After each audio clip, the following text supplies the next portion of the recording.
নমস্কাৰ মোৰ সন্মুখত আপোনালোক আৰু আপোনালোকৰ সন্মুখত মই ধৰা হ'ল মোৰ নাম এ বি নাইবা চি নাইবা আপোনালোকে ভবাৰ দৰে এক্স ৱাই অথবা জেড নেম ইজ নাথিং ধৰি ল'ব পাৰে মই এখন নাটকৰ ভাওৰীয়া ধৰি ল'ব পাৰে মই আপোনালোকৰ কাৰোবাৰ নিভাজ বন্ধু ভাই কাৰোবাৰ অভিভাৱক অথবা আত্মীয় স্বজন এতিয়া আহোঁ মূল বিষয়লৈ ছাত্ৰ সমাজ পৃথিৱীৰ বৃহত্তৰ সমাজ এই ছাত্ৰ সমাজে সভ্যতাৰ ৰদ আৰু চিমেণ্ট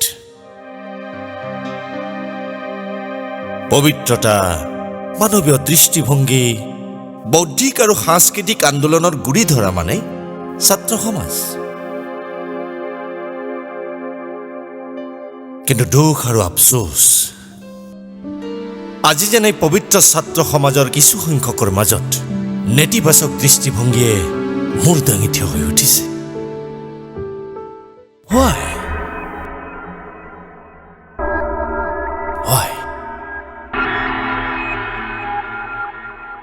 নেতিবাচক দৃষ্টিভংগীৰ অজস্ৰ উদাহৰণৰ মাজত সুইচাইড নাবুত নাছৰুট আৰু হৃদয় বিদাৰক ঘটনা পৰীক্ষাত ভবা নম্বৰ কেইটা নোপোৱাৰ বাবে মোৰ দেশৰ উত্তৰ পুৰুষৰ কোনোবাজনে সুইচাইড কৰিব It is not possible. But it is not impossible.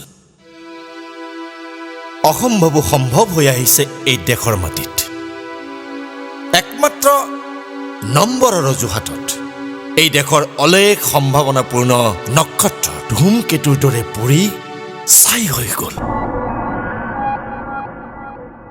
19 মে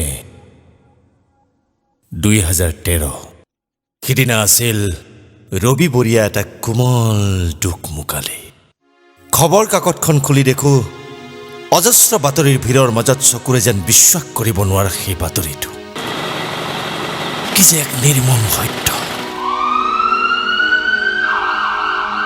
কৈশোৰৰ বাটেৰে এই বিনন্দীয়া পৃথিৱীখনত তেওঁ বাট বুলিছিল মাত্ৰ আৰু কেইদিনমান পিছত মেট্ৰিকৰ ৰিজাল্ট ওলাব মনৰ সিদ্ধান্ত তেওঁ যে ডিষ্টিংশ্যন পাব সেইটো খাটাং নাম তেওঁৰ মনালিসা তাতে আকৌ স্কুলখনৰ মেধাৱী ছাত্ৰী তেওঁ মাক দেউতাক স্কুল শিক্ষক সকলোৰে আশা ফলাফলৰ দিনাখন মনালিসাই সকলোকে হহুৱাব বিভিন্ন টিভি চেনেলৰ স্ক্ৰীনত মনালিসাৰ হাঁহিৰ খবৰ ৰাষ্ট্ৰ হৈ পৰিব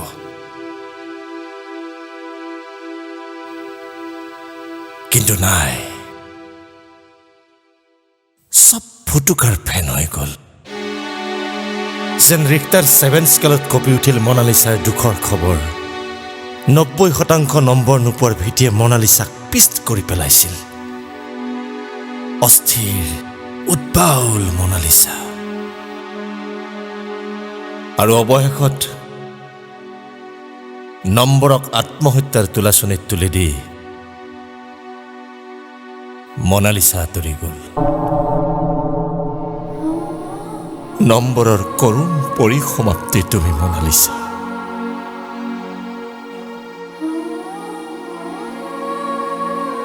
হে মনালিসা বিশ্ব প্ৰসিদ্ধ সুন্দৰ নাম এটাৰ অধিকাৰী হৈ অসুন্দৰ অসংস্কৃত বৰ্বৰ সেই কামটো তুমি কৰিব নালাগিছিল মা দেউতাৰ আবদাৰ আত্মীয় কুটুম্বৰ মৰম শিক্ষক সহপাঠীৰ নিভাজ ভাল পোৱাই তোমাক এবাৰৰ বাবেও কিয় আত্মহত্যাৰ কাৰণে নিৰুৎসাহিত নকৰিলে সেই আমাৰ বাবে লাখ টকীয়া প্ৰশ্ন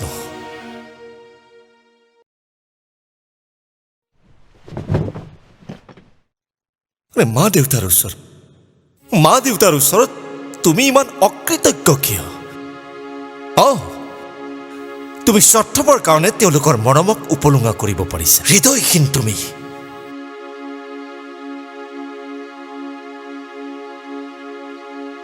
আত্মহত্যা কৰাৰ আগমুহূৰ্তত মা দেউতালৈ তোমাৰ এবাৰো মনত নপৰিল নে?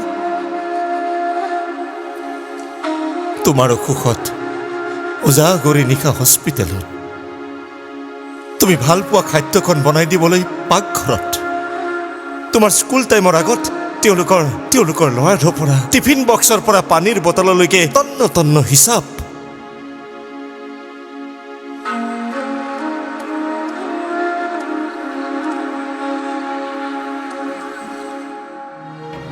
ইমানৰ পিছতো তুমি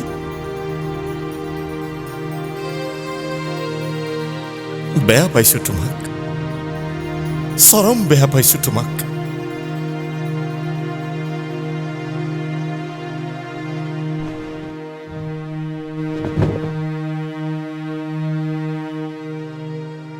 মনালিসা, তোমাতকৈ বয়সত প্ৰায় 2 বছৰমান সৰু, কিন্তু পৃথিৱীত তেওঁৰ দুঃসাহসৰ অন্য এক নাম এন ফ্ৰাংক।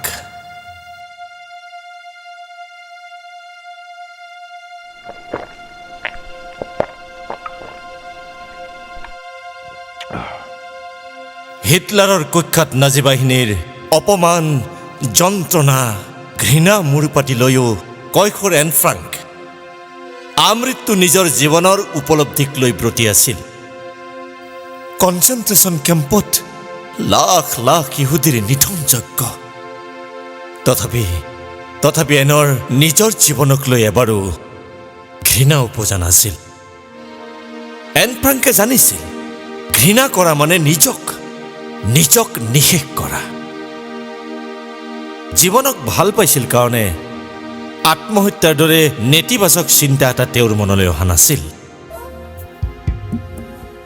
আত্মহত্যাৰ কথা নাভাবি জীৱনৰ কাৰুণ্যক লিপিবদ্ধ কৰিবলৈ তেওঁৰ হাতত কলম তুলি লৈছিল, আৰু সেই কলমটোৱে এদিন জন্ম দিছিল জীয়া ইতিহাস এন ফ্ৰাংকৰ ডায়েৰী। হাৰি হাৰি জীয়াই থকাৰ মাজেৰে এনে প্ৰমাণ কৰিছিল প্ৰেমেৰেহে পৃথিৱী জয় কৰিব পাৰি, ঘৃণাৰে নহয়। যি হাৰি হাৰি জিকি যাব পাৰে তেওঁহে পৃথিৱীৰ প্ৰকৃত বীৰ, প্ৰকৃত পুৰুষ কিম্বা নাৰী। পৰাজিতসকলেহে জয়ৰ সোৱাদ উপলব্ধি কৰিব পাৰে, যি কথা লৌহ মানৱী এন ফ্ৰাংকে উপলব্ধি কৰিছিল।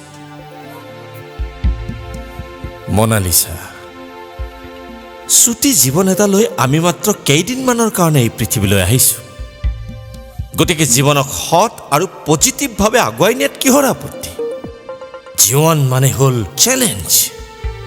আজি যদি সংঘাত আছে, কাইলৈ তোমাৰ লগত বিজয় ধ্বজা থাকিবই। মেট্ৰিকত যদি তুমি ভবাখিনি পোৱা নাই, তেনেহ'লে হায়াৰ ছেকেণ্ডাৰীলৈ তুমি ৰণহুংকাৰ দিয়া। তাৰ বিপৰীতে তুমি যুদ্ধভূমি এৰি পলাবা কিয়? ভেৰু আৰু কাপুৰুষসকলেহে যুদ্ধভূমি ত্যাগ কৰে। কিন্তু দুখ আৰু আফচোচ, নম্বৰ কেন্দ্ৰিক মানসিকতাই তোমাক নিষেধ কৰি দিলে।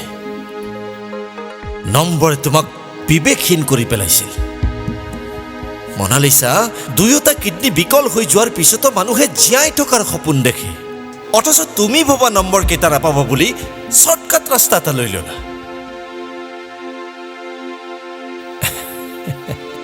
কেৰিয়াৰ, একাডেমিক কেৰিয়াৰে তোমাক আমাৰ মাজৰ পৰা আঁতৰাই লৈ গ'ল। একাডেমিক কেৰিয়াৰৰ সৰ্বশেষ লক্ষ্য আৰ্থিক সচ্ছলতা অথবা লোভনীয় চাকৰি। মনালিসা, জীৱনৰ আচল কেৰিয়াৰ তুমি নুবুজিলা, আৰু এইখিনিতে তোমাৰ সংঘাতৰ প্ৰাৰম্ভ আৰু গৰ্ভনাংক। তুমি যদি এবাৰ বুজিলাহেঁতেন আচল কেৰিয়াৰ আৰু জীৱন কেৰিয়াৰ কি?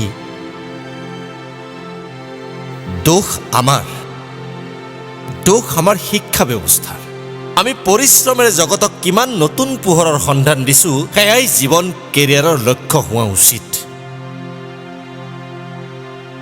পৃথিৱীৰ ইতিহাসে আমাক সদায় সোঁৱৰায়, জীৱন কেৰিয়াৰত ভোটাতৰাৰ দৰে উজলি উঠা বহু ৰথী মহাৰথীৰ আনুষ্ঠানিক শিক্ষা নাই, মাৰ্কশ্বিট নাই, আৰু ইয়ে প্ৰমাণ কৰে একাডেমিক কেৰিয়াৰ আৰু জীৱন কেৰিয়াৰ দুই ভিন্ন কেৰিয়াৰ।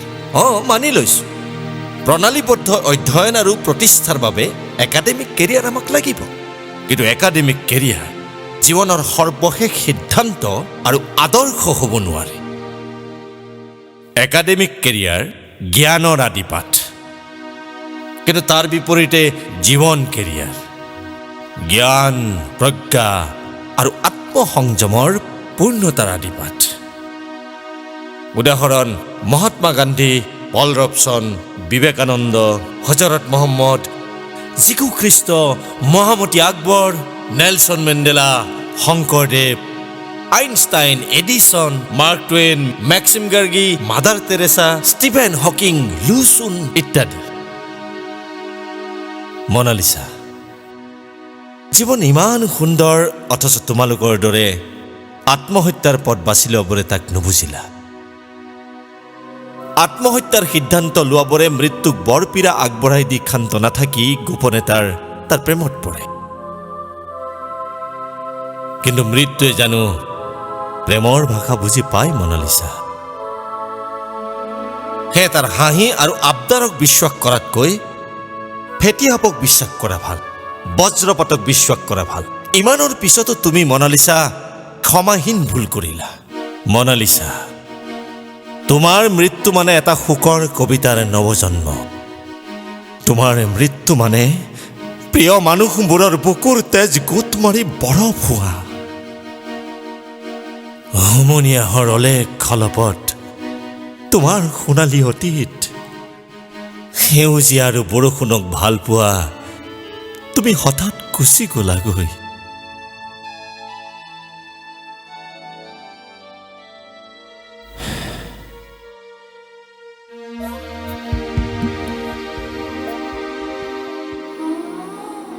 মৃত্যুৱে তোমাৰ শৰীৰ নিথৰ নিষ্প্ৰাণ কৰি দিলে। মৃত্যুৰ আগমুহূৰ্তলৈকে তোমাৰ বুকু ঢিপ ঢিপাইছিল, শৰীৰত প্ৰবাহিত হৈছিল উষ্ণ তেজ। কিন্তু আজি জীৱনৰ ভূগোল এৰি তুমি এতিয়া মাটিৰ ভূগোল। মনালিছা, আজি তোমাৰ সন্মুখত পৃথিৱীখন নাই। সেউজীয়া নাই, জোনাক নাই, ৰ'দ নাই। লাইনচ্যুত ৰেলৰ দবাৰ দৰে গতিহীন তোমাৰ ভৱিষ্যত। আগন্তুক বিশ্বকাপ ফুটবল, অলিম্পিক, বলিউড, হলিউডৰ সান্নিধ্য তুমি আৰু কোনোদিন নোপোৱা। আগ্ৰাৰ তাজমহল, পেৰিছৰ আইফেল টাৱাৰ, মস্কোৰ ঘণ্টা, এইবিলাক চোৱাৰ সৌভাগ্য আৰু তোমাৰ কোনোদিন নহ'ব।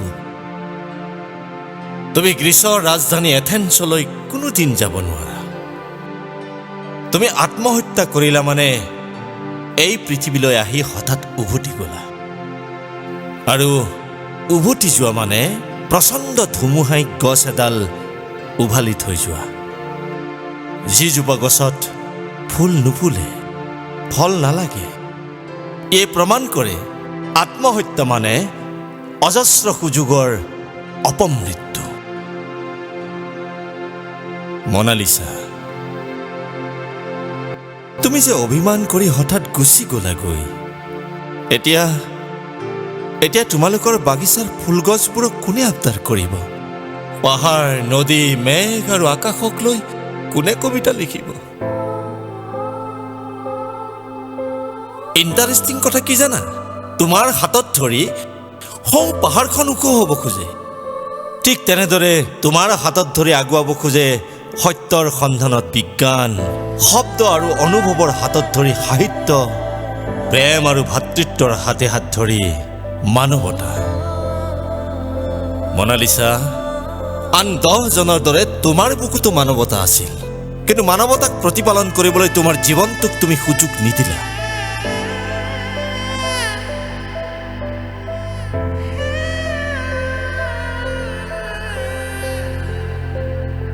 মানৱতা আৰু প্ৰেমেৰে পৃথিৱীৰ নতুন নক্সা আঁকিবলৈ তোমাৰ আয়ুস আমাৰ বাবে বৰ জৰুৰী আছিল।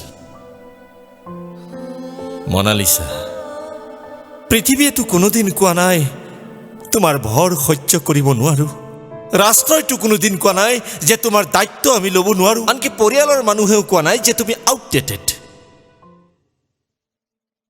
এক্সাম আৰু নম্বৰৰ অজুহাতত এই পৃথিৱীৰ পৰা আঁতৰি যোৱাটো এক হৃদয় বিদাৰক ঘটনা। এক্সামৰ দ্বিতীয় সুযোগ থাকে, তৃতীয় সুযোগ থাকে, কিন্তু জীৱনৰ সুযোগ মাত্ৰ এবাৰ। জীৱন কিমান অনুপম, সুন্দৰ, চন্দায়িত।